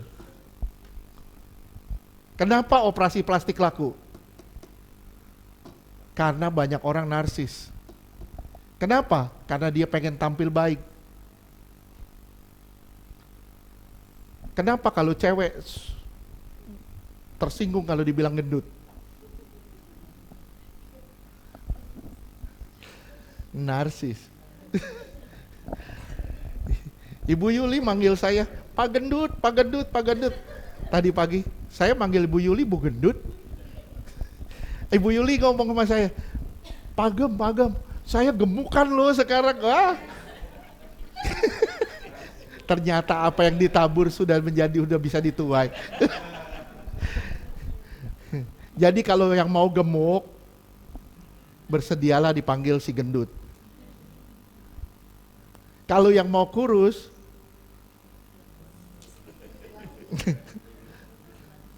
bersedialah dipanggil si langsing. Oke? Ya. Keinginan kita narsistik, keinginan kita untuk menjadi manusia super, manusia yang serba tahu, manusia yang paling hebat, membuat kita kehilangan hubungan sama orang lain, relasi kita sama orang lain itu bermasalah, dan relasi kita sama Tuhan juga bermasalah, membuat sifat kemanusiaan kita hilang. Misalnya, saya senang banget, saya semangat, saya mau kerjain sesuatu, supaya saya dipandang orang lain, akhirnya saya ngerjain itu sampai gak tidur, saya kerjain berapa hari saya gak tidur. Begitu saya gak tidur, itu sifat kemanusiaan saya hilang. Misalnya, Ian kurang tidur, saya colek sedikit, wah marah, ngamuk, mukanya udah beda. Itu sifat kemanusiaannya udah mulai hilang. Oke? Nah, orang narsis tuh gitu, karena dia nggak mau dibatasi, nggak mau ada limitasinya. Begitu dia dilimitin, waduh, sifat manusianya hilang. Dan relasinya dengan orang lain hilang. Lihat ya, orang workaholic, tukang kerja, gila kerja. Begitu gila kerja, apa yang terjadi? Sifat manusianya hilang. Biasanya orang ini jadi kasar, dominan, ngomongnya seada semaunya, seenaknya, pemarah. Ingat ya, Tuhan menciptakan manusia itu dengan berbagai limitasi. Manusia itu butuh tidur. Oke? Trap, jebakan narsis apa? Paling fatal jebakan narsis. Pujian. Membuat orang melambung. Dan banyak sekali orang yang senang dipuji. Banyak sekali orang yang senangnya dipuji. Begitu dia dapat pujian, dia melambung. Begitu dia melambung, waduh udah. Orang ini adalah satu sifat narsis. Melambung. Akhirnya orang ini bisa cari pujian terus kemana-mana. Cari pujian terus kemana-mana. Dan dia biasanya orang itu biasanya jadi orang yang perfeksionis. Perfeksionis, maunya semua perfect, maunya semua bagus, maunya semua indah. Kenapa? Karena yang ditujukan adalah pujian sebenarnya. Ya, sekarang dalam hal apapun saudara selidiki di hati saudara. Kenapa saudara melakukan itu? Untuk apa? Satu, untuk pujian, atau untuk apa? Itu yang saudara selidiki. Begitu tujuannya untuk pujian, itu yang bahaya. Oke? Sekarang, gimana caranya saudara mendapatkan identitas saudara lagi? Kalau saudara kehilangan identitas, akhirnya saudara bisa bermasalah. Tadi trauma, gimana caranya? Saudara datang ke Tuhan, saudara beresin diri saudara sama Tuhan. Traumatik saudara diberesin. Kalau saudara sering dilukai sama si A, sering disakiti, beresin. Ampunin. Kenapa? Kalau kita nggak ngampunin, itu akan muter di situ terus. Kadang Tuhan mengizinkan itu. Tujuannya satu, supaya saudara cari jalan keluarnya, cari solusinya. Kebanyakan dari kita bukan cari solusi, kita lihat ke diri sendiri. Bukan cari solusi. Kita lihat ke diri kita sebagai korbannya. Kita nggak pernah cari solusinya. Solusinya gimana? Beresin, berdamai, ampunin. Itu solusi. Traumatik, datang ke Tuhan, beresin diri saudara. Nah sekarang, begitu saudara sampai ke penyimpangan karakter, narsistik, saudara harus kembali kepada jati diri saudara sebagai anak Allah. Kembali kepada jati diri saudara anak Allah. Nih, saudara simak ya, ini identitas. Identitas saudara di hadapan Tuhan. Dengar, saudara berdosa, ditemui. Saudara yang berdosa ditemui. Saudara yang tersesat, ditemukan sama dia. Saudara yang tadinya musuh, jadi sahabat. Saudara yang tidak benar, dibenarkan. Saudara yang sakit, disembuhkan. Betapa besar cinta dia sama kita. Tapi permasalahannya, betapa kita tidak menyadari betapa besarnya cinta dia sama kita. Yang kita sadari cuma satu, gua korban pokoknya.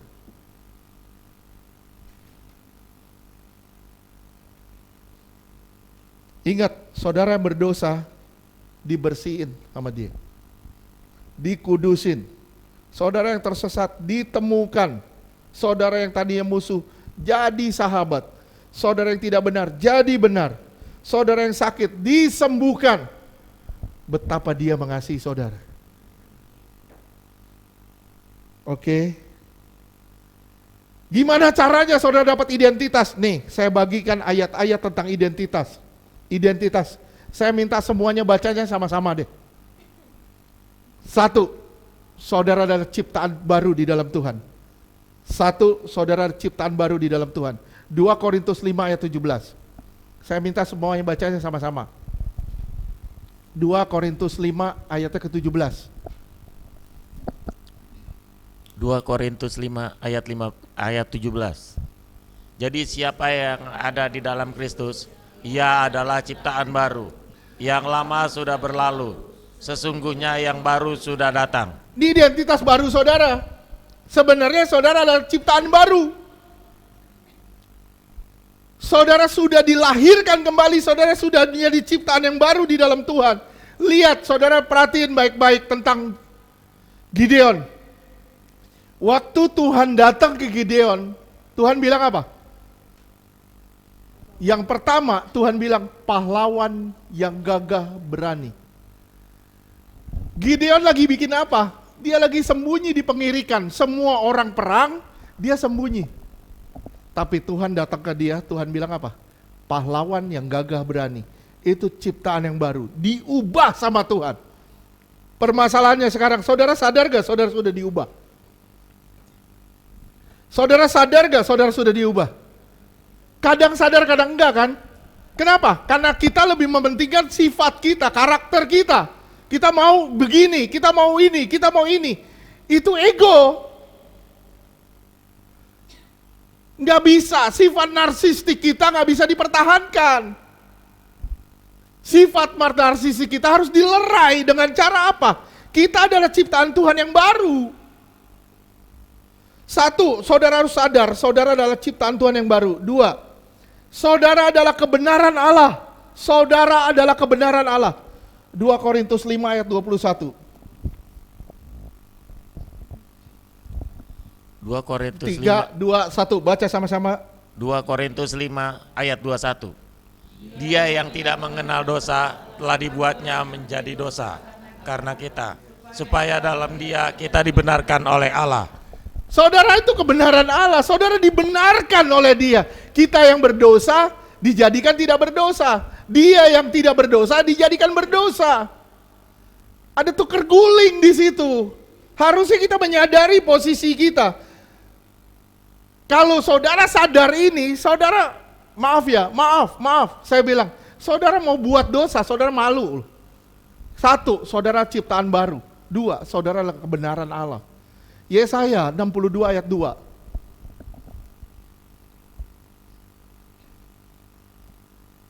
Tiga, 2, 1. Yesaya 62 ayat 2. Maka bangsa-bangsa akan melihat kebenaranmu. Bangsa-bangsa akan melihat kebenaranmu, terus? Dan semua raja akan melihat kemuliaanmu. Dan orang akan menyebut engkau dengan nama baru yang akan ditentukan oleh Tuhan sendiri. Lihat, engkau punya nama baru, artinya apa? Kamu adalah ciptaan yang baru, kamu manusia yang baru. Ketiga, kamu adalah pelayan perdamaian. 2 Korintus 5 ayat 18. Kamu adalah pelayan perdamaian. 2 Korintus 5 ayat 18. 3, 2, 1. Dan semua ini dari Allah, yang dengan seperantaraan Kristus telah mendamaikan kita dengan dirinya dan telah mempercayakan pelayanan perdamaian itu kepada kami. Bisa nggak saudara bayangin, saudara dipercayakan pelayanan perdamaian itu. Supaya, nih gini nih, ya. Misalnya, Rizka hidup semaunya. Saya melayani dia supaya apa? Supaya dia berdamai dengan Allah. Tuhan mempercayakan saya pelayanan perdamaian supaya apa? Supaya Rizka berdamai dengan Allah. Ini Tuhan mempercayakan pelayanan itu kepada saudara. Kenapa? Karena saudara ciptaan baru. Karena saudara adalah kebenaran Allah. Saudara adalah pelayanan perdamaian juga. Saudara harus bawa perdamaian kepada dunia. Saudara harus jadi berkat bagi banyak orang. Yang berikutnya, saudara adalah duta Kristus. 2 Korintus 5 ayat 20. 2 Korintus 5 ayatnya ke-20. 2 Korintus 5 ayat 20. 3, 2, 1. Jadi kami adalah utusan-utusan Kristus, seakan-akan Allah menasehati kamu dengan perantaraan kami. Dalam nama Kristus kami dapat meminta bantuan. Berilah dirimu didamaikan dengan Allah. Lihat, saudara itu duta Kristus. Wakil dari Kristus, saudara melakukan pelayanan perdamaian. Siapa saudara? Saudara harus tahu identitas saudara. Siapa saudara? Saudara itu anak Allah loh. Yohanes 1 ayat 12.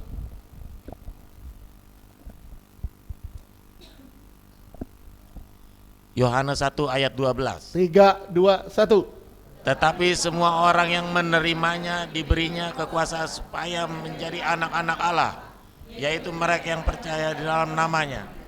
Lihat, saudara itu anak Allah loh. Anak Allah masa menjadi batu sandungan? Anak Allah harus jadi berkat. Anak Allah harus membawa pelayanan perdamaian. Anak Allah harus jadi duta Kristus. 1 Yohanes 3 ayat 1.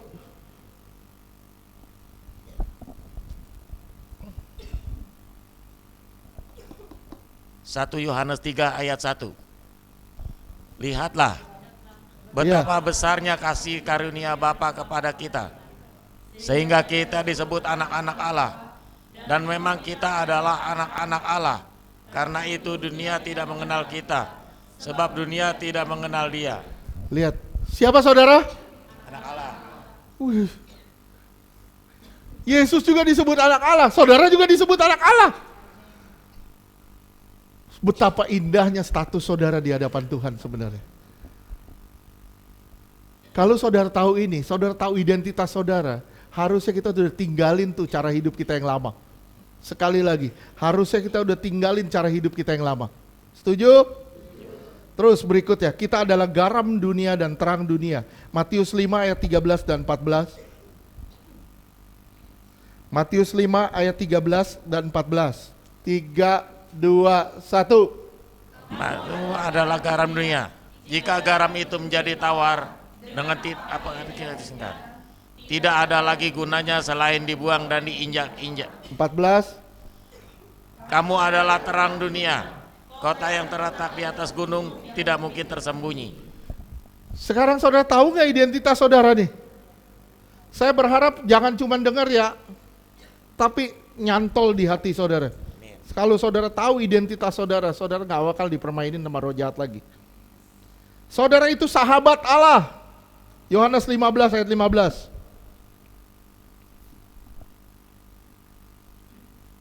Yohanes 15 ayatnya ke-15.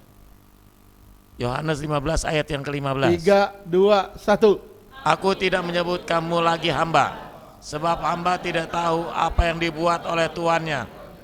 Tetapi aku menyebut kamu sahabat, karena aku telah memberitahukan kepada kamu segala sesuatu yang telah kudengar dari Bapakku. Oke, kita sahabat-sahabat Allah. Wih, indah gak sih identitas kita sebenarnya? Bagus gak sih identitas kita di dalam Tuhan? Siapa kita? Pemenang. Roma 8 ayat 31 dan 37. Roma 8 ayat 31. Roma 8 ayat 31. 3, 2, 1. Sebab itu ada yang akan kita katakan tentang semuanya itu. Jika Allah di pihak kita, siapakah yang akan melawan kita? 37.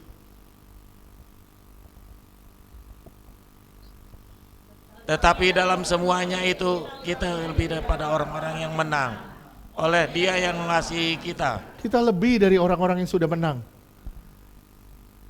Mereka sudah menang dalam pemilu, menang dalam apa, tapi kita lebih dari itu. Kenapa? Karena kita mengalahkan maut bersama dengan Tuhan. Lihat betapa hebatnya identitas yang Tuhan berikan buat kita. Saudara harus kenal identitas saudara. Siapa saudara? Dari mana asalmu? Kemana kamu harus kembali? Kamu harus tahu identitas itu. Kalau kamu nggak tahu identitas itu, kamu akan nyasar di padang gurun kehidupan ini.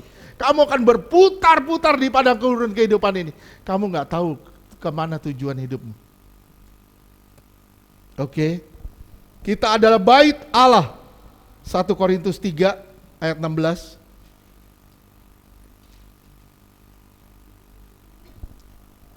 Satu Korintus 3 ayat 16.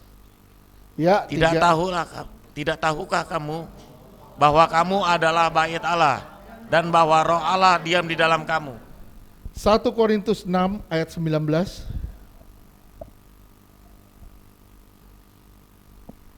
Ya, 3, 2, 1. Atau tidak tahukah kamu bahwa tubuhmu adalah bait Roh Kudus yang diam di dalam kamu, Roh Kudus yang akan kamu peroleh dari Allah, dan bahwa kamu bukanlah milik kamu sendiri. Kamu bukan milik kamu sendiri, kamu milik siapa? Kamu milik siapa? Kamu milik Tuhan. Mau nggak kamu pakai tubuhmu untuk kepentinganmu? Harusnya nggak boleh lagi. Kalau saudara tahu identitas saudara. Kalau saudara tahu identitasmu, engkau nggak akan pakai tubuhmu untuk kepentinganmu. Engkau pakai tubuhmu untuk kepentingan Tuhan. Amin. 2 Korintus 6 ayat 16.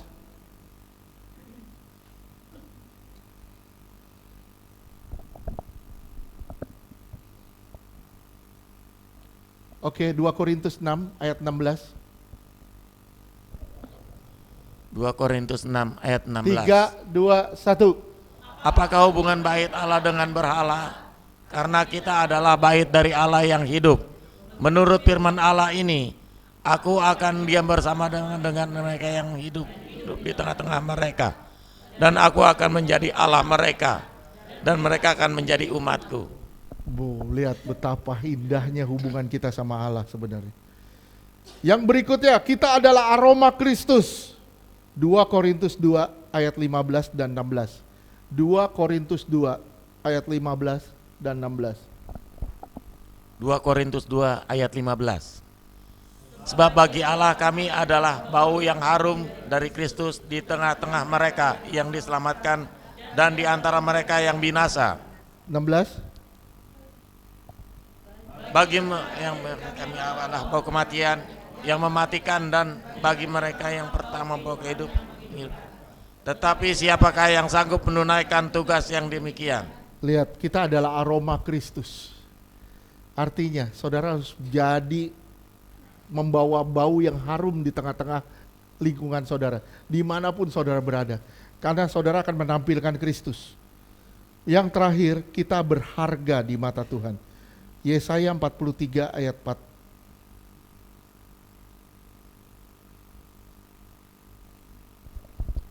Yesaya ayat 43 ayat yang keempat. 3, 2, 1. Oleh karena engkau berharga di mataku dan mulia, dan aku ingin mengasihi engkau, maka aku memberikan manusia sebagai gantimu, dan bangsa-bangsa sebagai ganti nyawamu. Lihat betapa indahnya kita di hadapan Tuhan. Kita sebagai ciptaan baru. Kita itu kebenaran Allah. Kita itu pelayan perdamaian. Kita adalah duta Kristus. Kita anak Allah. Kita garam dan terang dunia. Kita sahabat, kita pemenang. Bahkan lebih dari pemenang. Kita bait Allah, tempat Allah tinggal. Kita aroma Kristus, kita bau Kristus. Kita berharga di mata Tuhan.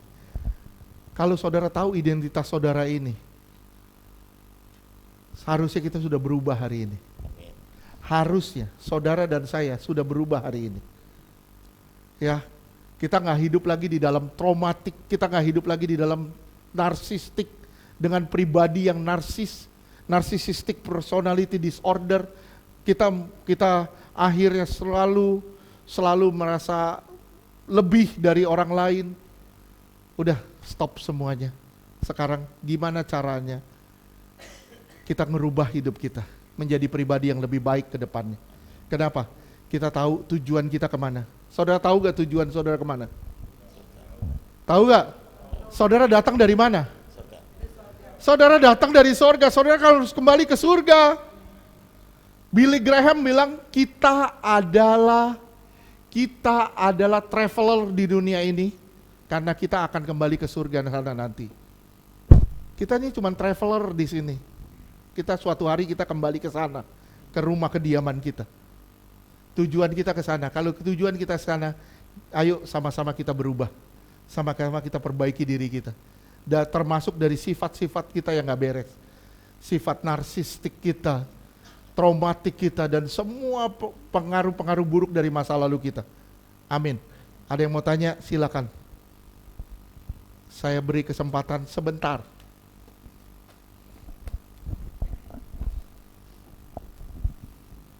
Nggak ada? Ya. Mirip. Ya. Itu sebenarnya mengarahnya ke situ. Ya, dari narsis itu jadi sombong. Tapi dari sombong juga bisa jadi narsis. Sama semuanya. Keangkuhan, kesombongan. Kenapa? Karena kesombongan itu salah satu sifat yang tidak mau dilimitasi, tidak mau dibatasi. Orang yang sombong itu tidak mau dibatasi, tidak mau dilimitasi. Dan itu narsis. Oke? Ada lagi terus? Yup. Nah, kita harus selidiki, kita harus belajar diri kita sendiri tiap hari. Kita harus ngeliat, tadi kan saya udah bagiin ciri-cirinya. Saya berharap semuanya belajar. Makanya kita share di sini untuk berbagi ciri-ciri. Ciri-cirinya seperti ini loh, ini loh, ini loh. Oh, ini loh sifat narsis. Ini loh. Saya sendiri waktu belajar ini, saya belajar bukan hanya dari satu tempat. Saya belajar dari Google, saya belajar dari ini, dari ada buku juga yang harus dipelajari. Nah, begitu ngelihat, ternyata kita nih banyak kekurangan, banyak kelemahan. Makanya ciri-ciri itu penting. Ciri-ciri yang tadi saya bagikan itu penting. Begitu kita ngelihat ciri-ciri itu, ternyata masih banyak di kita. Makanya tadi saya tanya berkali-kali, betul? Saya tanyakan berkali-kali, saya bilang, masih ada nggak sifat narsis dalam kita? Saudara bilang, masih. Kita semua setuju, masih. Ya, itu salah satu bentuk indikatornya. Oke? Orang yang narsis itu sulit untuk merendahkan diri. Makanya tadi Pak Yogo bilang sombong. Orang yang narsis itu nggak bisa ditegur. Akan menolak teguran. Makanya Tuhan bilang, berilah telingamu untuk mendengarkan didikan. Mendengar lebih baik daripada korban persembahan. Ya. Mendengar itu jauh lebih baik daripada korban persembahan. Setuju? Makanya saya pernah baca bukunya Rick Joyner. Rick Joyner bilang gini, begitu dia dapat penglihatan, nanti yang naik ke atas itu orang yang pakai jubah kerendahan hati. Naik ke atas itu kerendahan hati. Kerendahan hati itu bukan sifat, bukan gaya fisik ya, bukan gaya fisik ya. Misalnya Ibu Kusuma karena orang Jawa, monggo di sana. Bukan, itu bukan kerendahan hati. Kerendahan hati adalah orang yang mau dididik, mau ditegur, mau dibentuk. Itu sifat kerendahan hati. Salah satu sifat kesombongan adalah merasa diri benar. Terus ada lagi? Ya. Yuk, silakan habis ini baru Ibu. Ya. Ya.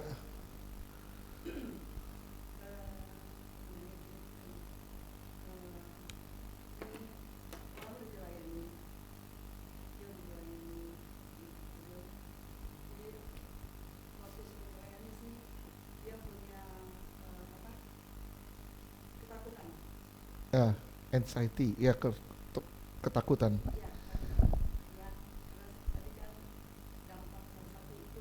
Ya, ya, ya.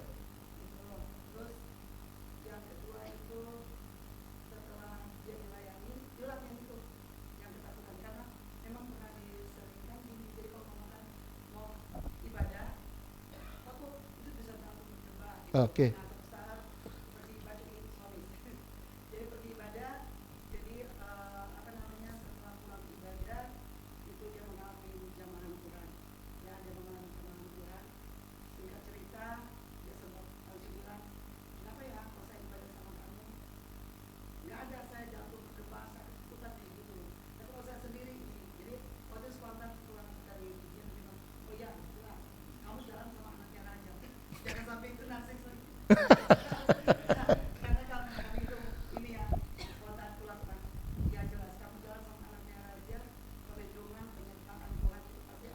Oke. Nah, setelah udah selesai dilayani, nah sekarang ini kondisinya gini. Jadi setiap kalau mau makan pergi MCU, medical check up, Oke. Nah, itu ketemu dokter pasti deg-degan.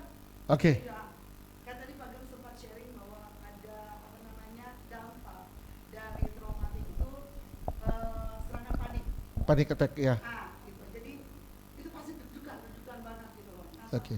singkat cerita, waktu kami booster ketiga itu kan mau nggak mau harus sudah dipersahankan. Itu tensi tinggi langsung gitu loh. Tapi lucunya setiap kalau mama yang itu nggak pernah ngalamin kayak gitu, tapi pas mau ketemu dokter atau mau periksa ini tensi pasti gitu loh kan. Nah, saya nggak tahu apa itu traumatik dia kembali lagi atau gimana. Hanya waktu pas kejadian itu saya doa, saya bilang sama Tuhan, kok kenapa harus gini gitu loh. Oke. Kenapa kayak gini. Terus Tuhan bilang nonton yang lucu gitu loh. Udah, akhirnya media buka Yang lucu. yang lucu Mr. Bean. Oh. Udah media nonton ini ya, nonton dia ketawa ngangkat-ngangkat ketawa-ketawa 15 menit kemudian Mr. Bean ya, Mr. Bean. bukan Mr. Peppy ya. Terus Ini yang tugasnya manggil Pak, mau diperiksa gitu. oke. Langsung Normal. gitu. Ya, itu sebenarnya cuma mengalihkan pikiran. Sebenarnya traumanya masih ada. Traumanya masih ada. Nah, kayak saya ngomong apa ya? Istri saya. Istri saya ada trauma sama si baju putih. Si baju putih dokter. Dia trauma sama dokter. Kenapa kasusnya? Ini saya baru belajar. Ini saya jujur, kalau saudara nanya semua saya yakin semua sudah dilayani pelepasan. Tapi jujur ini Tuhan baru ngajarin ini. Tuhan baru ngajarin ini dan mungkin Rizka sebagai saksi berapa kali saya melayani orang traumatiknya diungkap pada saat kita sharing doang. Pada saat sharing doang ternyata manifestasi, ada yang muntah-muntah sampai muntah darah cuman pada saat sharing. Dan Tuhan baru ngajarin itu ini. Berapa minggu terakhir ini, berapa bulan terakhir ini. Makanya saya bilang ada kasus-kasus yang memang orang harus dilayani lagi. Diberesin traumatiknya. Tapi nanti bisa hubungin ke nomor telepon di bawah ini ya.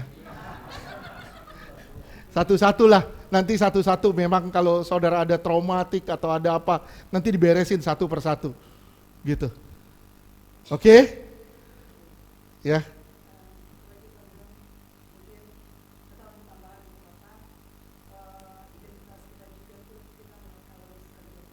Ya, puji Tuhan. Ya tadi kita bilang apa? Tadi ada satu di situ kawan sekerja. Tadi duta Kristus ya, duta Kristus ya. Memang puji Tuhan. Ya, oke. Bu Kusum, begitu. Ya.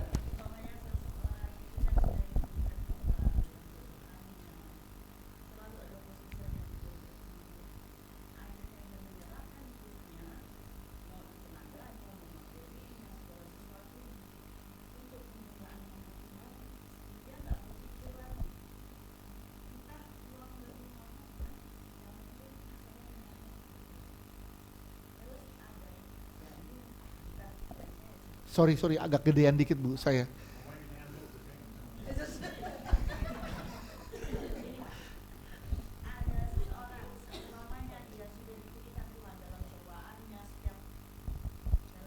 Setiap hari dia sudah ada mukjizat lah dalam kehidupannya setiap hari.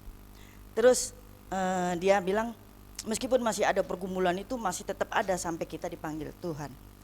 Tapi dia selalu berserah sama Tuhan. Tuhan, saya tidak punya apa-apa, saya cuma punya tenaga dan sedikit uang. Akan saya berikan kepadamu, tapi saya tidak tahu Tuhan. Yang penting tujuan itu baik untuk kemuliaan namamu. Saya tidak minta sanjungan Tuhan. Tapi kalau orang mau menilai apa, bodoh amat lah, terserah dia aja. Ya. Nah itu termasuk narsis apa? Terserah Tuhan menilainya bagaimana. Yang saya tahu kalau melangkah seseorang itu berjalan bisa melalui semua itu berarti Tuhan berkenan. Begitu saja. Iya. Menurut saya seperti itu. Iya, Apakah itu narsis. juga narsis? Kalau narsis itu ketika seseorang itu sudah menyerahkan dirinya sama Tuhan, nggak peduli dengan orang mau ngomong apa, yang penting dia buat Tuhan. Itu menurut saya bukan kenarsisan. Narsis itu ketika orang pengen dihargai hasil karyanya. Ketika hasil karyanya itu ingin dihargai orang lain dan ingin dapat pujian lebih daripada dari orang lain. Itu sifat narsistik. Misalnya, saya misalnya melakukan sesuatu buat Tuhan. Ketika saya melakukan sesuatu buat Tuhan, semua orang harus tahu apa yang saya bikin. Itu salah satu sifat narsistik. Ya. Makasih. Dan banyak orang bilang, gue nggak usah, orang lain nggak usah tahu. Tapi orang ini banyak ngomong-ngomong ke sana kemari, akhirnya semua orang tahu jadi. Ya, sebenarnya intinya satu, sikap hati dia. Oke, Mike. Tadi udah terjawab, ya. Saya cicak. Sorry, maaf. Saya tadi pagi kena cicak kaki saya. Hah? Gini, kita membedakan antara geli sama paranoid. Kita harus bedain antara geli sama paranoid. Beda. Kalau udah paranoid itu udah masuknya ke traumatik. Ya, itu ya, anak kecil takut kecoa, tapi takutnya berlebih. Misalnya gini, saya pernah melayani orang, kita ngomong aja nih, kecoa gitu. Kecoa, kita ngomong aja, cukup ngucap, dia garuk-garuk mukanya. Dia sampai panik gitu. Saya cuma ngomong kecoa. Terus ada satu lagi, saya pernah melayani orang gini nih, dia trauma sama kupu-kupu. Nah, dia pergi ke satu mall, itu di kamar mandinya semua digambar kupu-kupu. Dia kebelet pipis, dia nggak berani pipis. Kenapa? Semuanya kupu-kupu di situ. Itu paranoid, padahal cuma gambar. Saya kalau ketemu nih di kamar mandi saya ada gambar-gambar cicak, saya nggak apa-apa. Saya nggak takut. Kalau cicaknya sendiri pun saya nggak takut. Cuman gelinya itu loh. Geli. Jadi beda antara paranoid sama geli. Ya kalau paranoid udah masuk ke trauma. Misalnya orang ngelihat anjing. Wah, itu bisa tegang begini, diem begini, tegang. Nah itu udah masuknya ke paranoid. Gitu, ya. Hah? Banyak. Ini ada satu kasus saya pernah layani, ini benar-benar kejadian. Saya tanya anaknya, pernah dikejar anjing nggak? Nggak. Pernah mengalami traumatik sama anjing nggak? Nggak. Tapi dia takut banget sama anjing. Takut. Ternyata papanya yang di Uber. Iya, jadi roh trauma dari papanya turun ke dia. Papanya yang dikejar. Waktu anak ini udah lahir, bukan. Anak ini ngelihat, enggak. Waktu papanya masih muda dikejar anjing. Masuk roh trauma ke dalam papanya, dan dari roh trauma dalam papanya itu turun ke anaknya. Anaknya jadi takut anjing. Makanya kalau kita bicara soal pelepasan itu kompleks. Kompleks banget. Mau tanya? Apa lagi?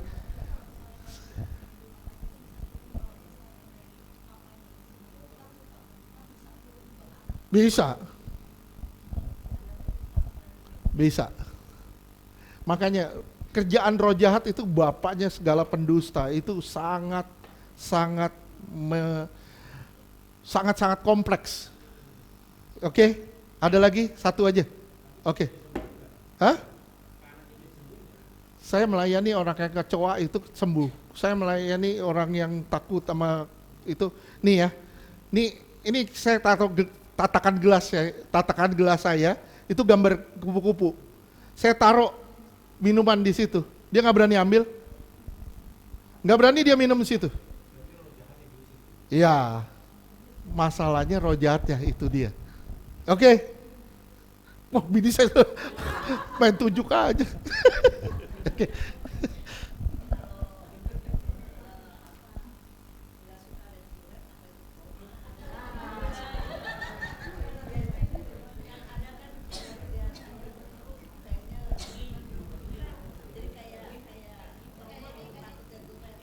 Takut lihat duren sama nggak suka bau duren itu beda. Bisa trauma, bisa enggak. Contohnya gini, saya nggak suka bau terasi. Saya paling nggak suka bau terasi. Bau terasi itu benar-benar saya anti. Tapi nggak trauma, saya nggak trauma. Tapi nggak suka aja, gitu, nggak suka aja bau terasi. Kayak kemarin ada kesalahan fatal yang dibilang rendang ini rendang, satu kantong ini, katanya ini buat Pak Ferdi. Taunya sambal terasi, saya serok rendangnya kok bau terasi. Bener asli itu saya nggak. Ya jadi kita bisa iya bisa enggak, bisa iya bisa enggak. Tapi kalau ada orang yang baunya nggak suka bau duren, itu beda. Bisa iya trauma, bisa tidak. Tapi ada orang yang memang kebanyakan sih, maaf ya kalau saya kasih tanda kutip, itu bisa terjadi trauma. Kebanyakan bisa dari trauma. Oke nggak? Oke, satu lagi. Nih tanya jangan panjang-panjang ya. Nggak bercanda.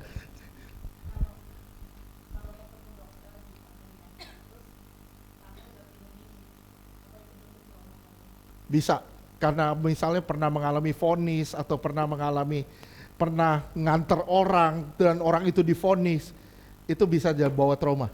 Jadi kan saya bilang traumatik itu bisa dari pengalaman yang kita lihat, bisa dari pengalaman yang kita dengar. Itu bisa menjadi trauma. Gitu. Nah, kayak istri saya takut, dia nggak berani sama dokter. Dia kalau sakit nih, saya bilang ke dokter yuk. No, nggak bisa, nggak mau. Dia bakalan mau saya bawa ke dokter. Gimana pun caranya saya nggak mau. Dia nggak mau. Kenapa? Ya karena saya tahu latar belakangnya, dia pernah mengalami ini itu. Makanya waktu saya Yudet kakaknya, Yudet sakit, itu yang nganter ke dokter saya. Dia sendiri nggak berani masuk. Istri saya nggak berani masuk. Oke? Oke semuanya? Ya oke. Udah 1:30 lewat nih. Oke cepet. Oke terus. Kamu kenapa? Saya kan waktu masih kecil sempat ngalamin yang namanya kericuhan di Poso. Kerusuhan Poso, ya. Kerusuhan Poso itu perang saudara. Nah, terus teroris juga pernah nyampe ke Poso. ke tempat tuh, ke kampungku langsung. Jadi kita langsung kabur tuh ke gereja. Saya baru tahu itu termasuk Trauma. trauma waktu ketika berada di tempat yang ramai banget, rasanya kayak pusing gitu. Gak nyaman. Iya nggak nyaman di tempat yang kayak penuh satu ruangan itu, Ya itu bentuk trauma. Makanya tadi pusing pusing. Ya itu itu termasuk traumatik. Makanya saya bilang traumatik itu oke. kalau tempat berada di tempat yang sempit gitu kayak enggak. Berada di tempat sempit juga bisa itu traumatik. Misalnya ada orang yang takut naik lift, nggak berani naik lift. Kenapa? Karena pernah terkunci di lift. Saya pernah melayani orang yang takut naik lift. Kenapa tahu nggak? Sering dikunciin sama bapaknya di tempat gelap. Jadi begitu dia masuk lift atau tempat kecil, dia sesak, napasnya sesak, kena panic attack. Nah itu salah satu bentuk traumatik. Terjawab nggak? Oke. Ya Bu ABG.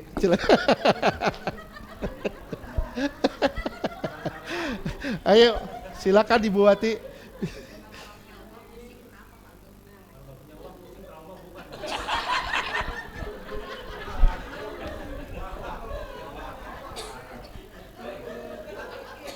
Itu saya lagi pusing di soal itu.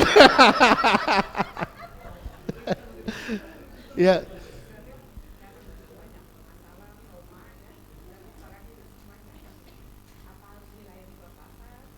Nah makanya saya bilang nanti masing-masing selidiki diri masing-masing, nanti mungkin karena saya baru dapat, mungkin saya baru belajar ini dan saya coba beberapa orang ternyata terjadi gimana roh jahat bersembunyi di dalam traumatiknya.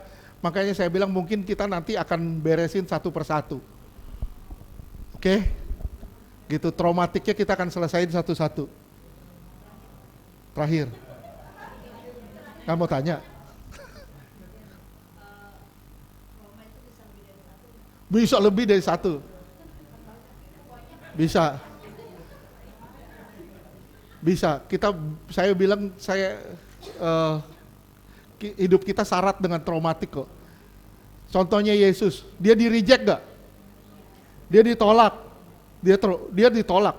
Dia mengalami banyak sekali traumatic event yang membuat dia, tapi puji Tuhan, karena dia Tuhan, dia nggak trauma. Itu dia hebat. Gimana caranya kita belajar dari dia? Kita datang ke dia, kita beresin traumatik kita. Ya, saya bilang sekali lagi, yang permasalahannya dari traumatik, sekali lagi saya bilang sama semua, permasalahan dari traumatik itu roh jahat yang sembunyi di balik itu. Permasalahan paling fatal, ini yang gak pernah disentuh di dalam pelayanan pelepasan, adalah roh jahat yang sembunyi di balik traumatik. Oke? Setuju? Selesai? Amin, Tuhan berkati. Nanti lihat nih, kita mau doa sepakat, banyak pertanyaan.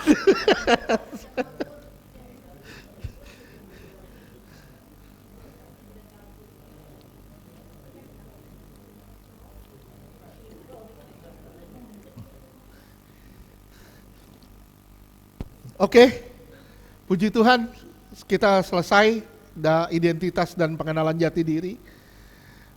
Puji Tuhan, semua cukup puas dengan penjelasannya. Amin, Tuhan berkati.